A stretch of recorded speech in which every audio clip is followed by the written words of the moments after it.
இந்த காணொலி பார்க்க வந்த எல்லாருக்குமே ஒரு அழகான வணக்கம் மக்களே. இன்னைக்கு நம்ம தமிழ்ல ரீசெண்டா ரிலீஸ் ஆயிருக்கக்கூடிய கொலை சேவல் அப்படின்ற ஒரு சூப்பரான படத்தை பத்தி தான் இந்த வீடியோல பார்க்க போறோம். ஸோ வீடியோக்குள்ள போறதுக்கு முன்னாடி இந்த படத்தோட வல்லினம் பத்தி சொல்லணும் அப்படின்னா, 2 காதல் ஜோடிகள் திருமணம் பண்ணிக்கிறாங்க. அண்ட் அவங்களுக்கு குழந்தை பிறக்க போகுது அப்படின்ற சூழ்நிலையில அவங்க ஊர்லயே குலதெய்வம் கோயில் ஒன்று இருக்கு, அந்த இடத்துக்கு போய் வழிபடணும் அப்படின்ற மாதிரி போக அந்த நாள் அவங்களோட வாழ்க்கையில ஒரு மறக்க முடியாத நாள் அமைய ஆரம்பிக்குது. பல கொடூரமான சம்பவங்கள் நடக்க ஆரம்பிக்குது. இதுக்கான காரணம் என்ன அண்ட் யாரால நடத்தப்பட்டது அப்படின்னு இந்த படத்தோட மீதி கதையா இருக்கும். கிளைமேக்ஸ்ல கொஞ்சம் கூட எதிர்பார்க்க முடியாத ஒரு முடிவு தான், ஏன் ஒரு கொடூரமான முடிவு அப்படின்ற மாதிரி கூட சொல்லலாம். சோ படம் பார்த்துட்டு உங்களுக்கு எப்படி இருந்தது அப்படின்றத மறந்துடாம கமெண்ட்ஸ்ல பதிவிட்டுருங்க. இந்த படத்தோட ஸ்டார்டிங் சீன்ல இயற்கை வளங்கள் நிறைஞ்ச ஒரு அழகான கிராமத்தை காமிக்கிறாங்க. ஆடு மாடு கோழி அப்படின்ற எல்லாமே சந்தோஷமா அதுங்களோட வேலையை பார்த்துக்கிட்டே இருக்கு. அது அந்த ஊருக்குள்ள இருக்க ஒரு சின்ன வீட்டுக்கிட்ட போக ஆரம்பிக்குது. அந்த வீட்டுல இருக்கவங்க எல்லாருமே பதட்டமா, அதாவது வேக வேகமா எங்கேயோ ஒரு இடத்துக்கு கிளம்பிக்கிட்டு இருக்காங்க. ஆனா அப்படி கிளம்பிக்கிட்டே இருக்கும்போது ஒரே ஒரு நபர் மட்டும் வெளியில உட்காந்து மொபைல் போனை பார்த்துக்கிட்டு இருக்காரு. ஸோ இவர் தான் படத்தோட ஹீரோவும் கூட. உள்ள கிளம்பிக்கிட்டே இருந்தாங்க இல்லையா, அவங்க வெளியே வந்து எங்களோட புலி எங்க போயிட்டான்னு தெரியலையே, அந்த புலி நமக்கு வேணுமே தேடிக்கிட்டே இருக்கும்போது தான் நமக்கு தெரிய ஆரம்பிக்குது இவங்க சேவலை தேடிக்கிட்டு இருக்காங்க அப்படின்றது. ஸோ இது மூலமா நமக்கு தெரிய ஆரம்பிக்கிற விஷயம் என்ன அப்படின்னா, இந்த ஊர்ல ஒரு பிரசித்தி பெற்ற கோயில் இருக்கு. கர்ப்பமானவங்க யாராவது இருந்தாங்க அப்படின்னா அவங்களுக்கு நல்லபடியா குழந்தை பிறக்கணும் அப்படின்றதுக்காக எல்லா வீட்டுக்காரங்களும், அதாவது கர்ப்பமா இருக்கவங்களோட வீட்டுக்காரங்க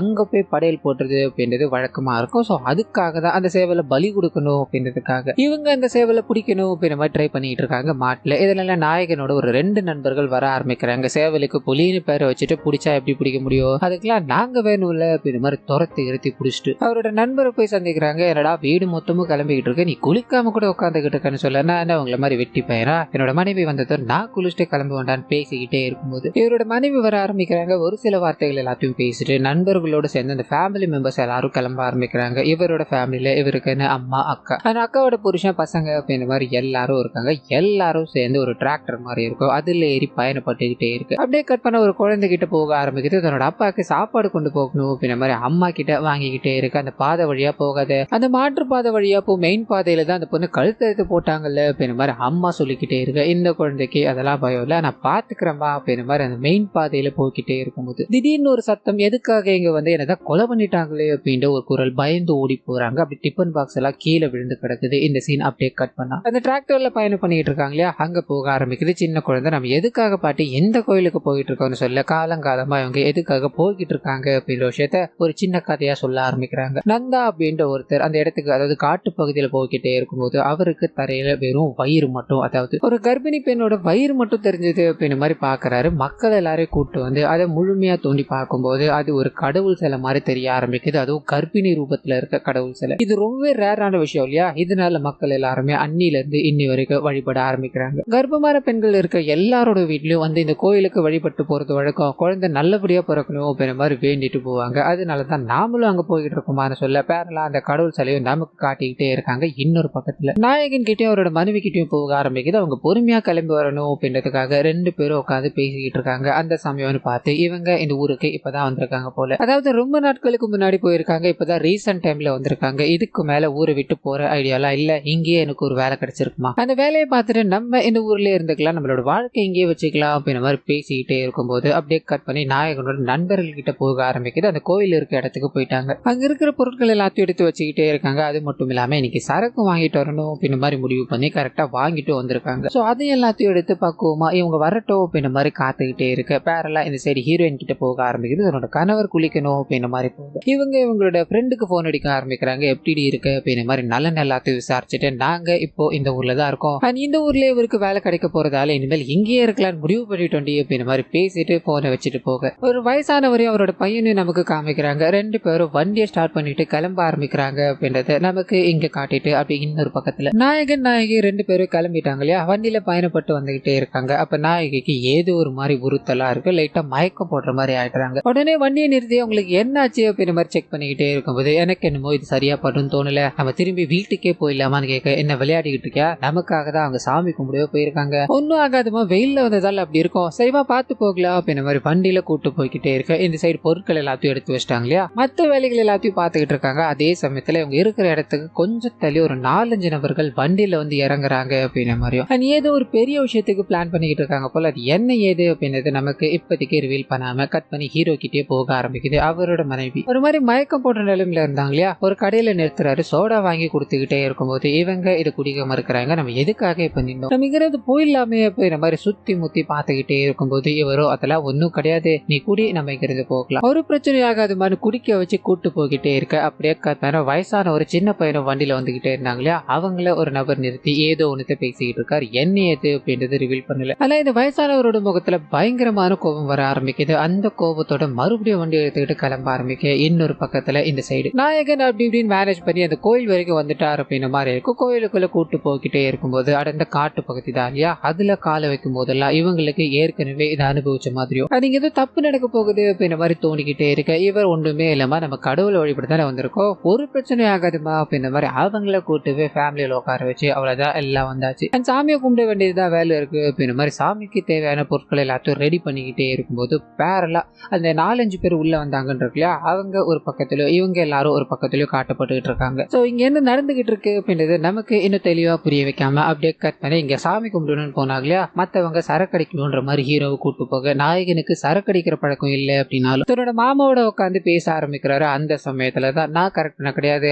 அவளாதான், அதாவது இவரோட மனைவி தான் இவங்க கிட்ட ப்ரப்போஸ் பண்ணதாகவும் அதை இவர் ஏத்துக்கிட்டதாகவும் இவரோட நண்பர்கள் கிட்ட பெருமையா பேசிக்கிட்டே இருக்காங்க. அவங்களுக்கு டே எப்படிடா அந்த பொண்ணு எப்படி இருக்கா, நீ எப்படி இருக்கா, உங்களுக்கு எப்படிடா கனெக்ட் ஆச்சு அப்படின்ற மாதிரி மேலும் மேலும் கேள்விகளை கேட்டுக்கிட்டே இருக்கு. அந்த சமயத்துலதான் அந்த பொண்ணே உள்ள வராங்க. என்னென்ன நான் வர்றதுக்குள்ள இல்லாத கதைகள் எல்லாத்தையும் சொல்லிட்டாரா, இவர் பண்ண வேலைகள்லாம் என்னன்னு உங்களுக்கு தெரியுமா அப்படின்ற மாதிரி கூப்பிட்டு உட்கார வச்சு அந்த ஹீரோட அம்மாவை கூப்பிட்டு உட்கார வச்சு ஒரு பிளாஷ்பேக் உள்ள போக ஆரம்பிக்கிறாங்க. சோ ஹீரோ இவங்க கிட்ட முதல்ல எப்படி பேசியிருப்பார் அப்படின்னா, இவங்க காலேஜ் போகும்போது இவங்களுக்கு புது போன் வாங்கி தராங்க, ஒரு புது சிம் வாங்கி தராங்க அப்படின்ற மாதிரி இருக்கும். அந்த சிம்ல இருந்து ஒரு கால் ஒன்று ரிசீவ் ஆக ஆரம்பிக்குது. எடுத்து பேசினா நம்ம நாயகன் தான். ஸோ எதுக்காக இவர் போன் பண்றாரு அப்படின்னா, சிங்கப்பூருக்கு வேலை விஷயமா போயிட்டு இருப்பாரு, அதாவது வேலைக்காக சிங்கப்பூர் போயிட்டு இருப்பார் அப்படின்ற மாதிரி இருக்கும். அந்த சமயத்துல அம்மா தனிமையில இருக்கும்போது அவங்க கூட இந்த நம்பர்ல தான் போன் பண்ணிட்டு இருந்தார். அம்மா திடீர்னு உடம்புக்கு முடியாம இறந்து போயிடுறாங்க. ஒரு கடைசி வரைக்கும் அவங்கள பாத்துக்க முடியாம போயிடுச்சு அப்படின்ற மாதிரி இருக்கும். இதனால ஃபீல் பண்ணிக்கிட்டே தான் நான் இந்த நம்பருக்கு கால் பண்ணேன். ஆனா இந்த போன் நீங்க எடுத்துட்டீங்க, இந்த சிம்மை என்கிட்ட கொடுக்க முடியுமான்னு ரிக்வஸ்ட் பண்ணி கேட்கும்போது அவங்க கொடுக்க மறுக்கிறாங்க. என்னோட ரிலேட்டிவ்ஸ் எல்லாத்துக்குமே நான் நம்பர் கொடுத்துட்டேன், என்ன மன்னிச்சிருங்கன்னு சொல்லிக்கிட்டே இருக்க. இவர் யோசிக்கிறாரு, ஒண்ணு பண்ணுவாங்க, நான் டெய்லி என்னோட அம்மா கிட்ட பேசணும் அப்படின்னு மாதிரி தொடர்ந்து ட்ரை பண்ணிக்கிட்டே இருப்பேன். கால் கனெக்ட் ஆகல, இன்னைக்கு கனெக்ட் ஆயிடுச்சு இல்லையா,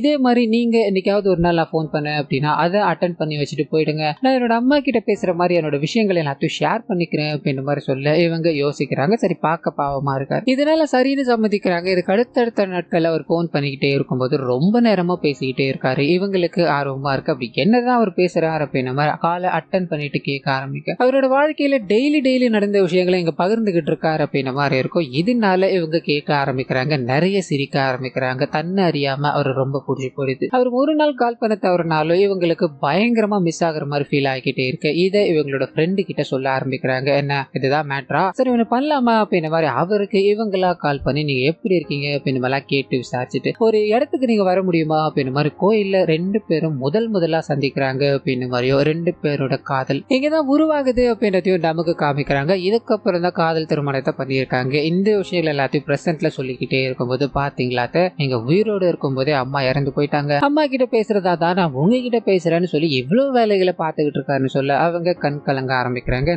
அவர் சொன்ன விஷயங்கள் எல்லாமே உண்மைதான். ஹீரோ கூட இப்ப இருக்கிற நபர் அவங்களோட சித்தி அப்படின்ற மாதிரி இருக்கும். அம்மா போனதுக்கு அப்புறம் அவ என்னதாமா அம்மாவை நினைச்சு என் கூட வாழ்ந்துகிட்டு இருக்கா, அவன் அம்மாவை இவ்வளவு மிஸ் பண்ணிக்கிட்டு இருக்கான் அப்படின்றது எனக்கு இப்பதாமா தெரிஞ்சது அப்படின்ற மாதிரி கண் கலங்கி பேசிக்கிட்டே இருக்கு. இவங்க அவங்கள சமாதானப்படுத்த ஆரம்பிக்கிறாங்க. சரி வாங்க, சமையல் வேலைக்கெல்லாம் முடிஞ்சிச்சு, நம்ம வழிபட்டுருவோமா அப்படின்ற மாதிரி கடவுளை வழிபட ஆரம்பிக்கிறாங்க. சேவலை பலி கொடுக்குறாங்க அப்படின்ற மாதிரியான விஷயங்கள் நமக்கு இங்க காட்டிக்கிட்டே இருக்கு. முதல்ல டிராக்டர்ல வந்தவங்க பயணிக்க ஆரம்பிக்கிறாங்க. ஹீரோட நண்பர்களும் பைக்ல போறாங்க அப்படின்ற மாதிரி இருக்கும். சோ இவங்க கடைசியா 2 வீலர்ல வரணும் அப்படின்ற மாதிரி பிளான் பண்ணிட்டு இவங்களுக்கு கொஞ்சம் உடம்புக்கு முடியாததால நீங்க எல்லாம் போங்க, நான் பின்னாடி ஃபாலோ பண்ணிக்கிறேன் அப்படின்ற மாதிரி அந்த காட்டு பகுதியில கொஞ்ச நேரம் ஓய்வெடுத்துக்கிட்டே இருக்கும்போது போய்கிட்டே இருக்க அவரோட நண்பரை காமிக்கிறாங்க. அவரோட போனை சரக்கு அடிச்ச இடத்துல விட்டு போயிட்டாரு போல. அந்த காட்டுக்குள்ள டவர் கிடைக்காததால என்ன பண்ணுதுன்னு தெரியல. அவரோட நண்பரை வாடா போகலான்னு கூட்டுக்கிட்டே இருக்க, ஐயா என் வேலை முடிஞ்சது, நான் வீட்டுக்கு போறேன், நீ வேணா போய் எடுத்துட்டு வாயான்னு சொல்ல வண்டியை திருப்பிட்டு கிளம்ப ஆரம்பிக்கிறாரு. இந்த சைடு இவங்க உட்காந்துக்கிட்டு இருக்காங்க இல்லையா, சின்ன கான்வர்சேஷன், பிறக்க போற குழந்தைக்கு என்ன பேர் வைக்கணும், அது எப்படியெல்லாம் வளர்க்கணும் அப்படின்ற பல கனவுகளோட பேசிக்கிட்டே இருக்கும்போது தூரத்துல அந்த வயசான நபர் சின்ன பையனும் இருக்காங்க இல்லையா, அவங்க நடந்து வர மாதிரி தெரிய ஆரம்பிக்குது. இவங்க 2 பேருக்குமே பதட்டம் அதிகரிக்குது. வந்துகிட்டே இருந்த இவங்க திடீர்னு பைக்குள்ள இருந்து கத்தி எடுக்க ஆரம்பிச்சது. 2 பேரும் பதட்டம் அடைய ஆரம்பிக்கிறாங்க. சின்ன பையனோட கைகள்ல ஒரு கத்தி அண்ட் வயசானவரோட கைகள்ல ஒரு கத்தி. 2 பேரும் வேகமா அவங்கள நோக்கி வந்துகிட்டே இருக்கும்போது நமக்கு சின்னதா ஒரு விஷயத்தை ரிவீல் பண்ண ஆரம்பிக்கிறாங்க. 2 பேரும் காதல் திருமணம் தான் இல்லையா, பொண்ணு உயர் சமூகத்தை சேர்ந்தவங்களா இருப்பாங்க.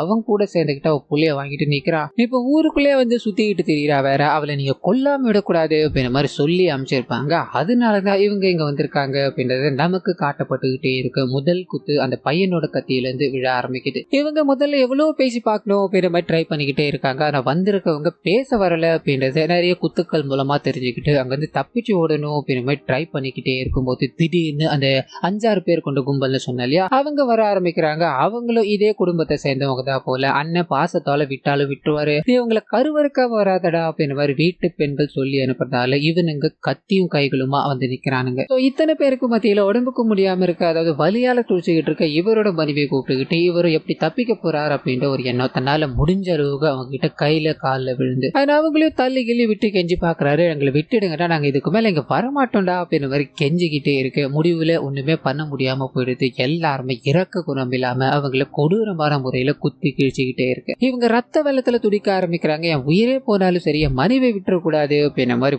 உடம்பு முழுக்க ரத்தத்தோட அவங்கள கையில சுமந்துக்கிட்டு போய்கிட்டே இருக்கும்போது இவரோட காலை அப்படி எரிக்கி பிடிக்கிறாங்க. அது கரெக்டா அந்த கடவுள் தலை முன்னாடி விழுந்துடுறாங்க. இதுக்கு மேல என்னால முடியாதுங்க, எனக்கு பயங்கரமா வலிக்குது அப்படின்ற மாதிரி மனைவி ஒரு பக்கம் கத்திக்கிட்டே இருக்கு. அரக்கர்கள் வரானுங்க. அவரோட காலை ஒடிச்சு ஒரு பெரிய கத்தி எடுக்க ஆரம்பிக்கிறாங்க. நாயகன் அங்க ரத்த காயங்களோட இருக்கும்போது அவரை இறுக்கி பிடிச்சிட்டு அங்க படுத்து கிடக்குற அந்த பெண் இருக்காங்க இல்லையா, அவங்களோட கழுத்துல சர மாதிரியான வெட்டுக்கள் ரத்த வெள்ளத்துல அவங்க துடிச்சுக்கிட்டே இருக்கு. எதுக்காக இது மாதிரி பண்ணிட்டு இருக்கீங்க, அவளோட வயிற்றுல ஒரு உயிர் இருக்குடா அப்படின்ற மாதிரி அழுது புலம்பிக்கிட்டே இருக்கும்போது எந்த விஷயமும் அவனுக்கு அப்படியே ஒரு மாதிரி ஊத்திக்கிட்டே இருக்கு. திரும்பி அந்த பொண்ணு கிட்ட போய் அவங்களோட வயிறு இருக்கு இல்லையா, அந்த வயிற்றை வெட்டி வயிற்றுக்குள்ள இருந்து குழந்தைய வெளியே எடுத்து தூக்கி போடுறான் அப்படின்ற ஒரு கொடூரமான செயலை இங்க பண்ணிக்கிட்டே இருக்கும்போது ஒட்டு மொத்த பேரும் அழுதுகிட்டு இருக்காங்க. இதுக்கு நடுவுல நாயகனோட நண்பன் போன் எடுக்கணும்னு வந்தார் இல்லையா, அவரும் இந்த நபர்கள் எல்லாத்தையும் பாக்குறாரு. தடுக்கணும்ன்ற மாதிரி முயற்சி செஞ்சுக்கிட்டே இருக்கும்போது அவரையும் போட்டு அடிக்கிறாங்க. கல்லை தூக்கி மண்டையிலே போடு. தலையில இருந்து ரத்தம் பிச்சுக்கிட்டு வர ஆரம்பிக்குது. ஒரு பக்கம் அவர் அழுதுகிட்டே இருக்கு, இன்னொரு பக்கம் இந்த கொடூரமான சம்பவங்களை பண்ணிட்டு நாயகனை மட்டும் உயிரோடு விட்டுட்டு அங்க இருக்க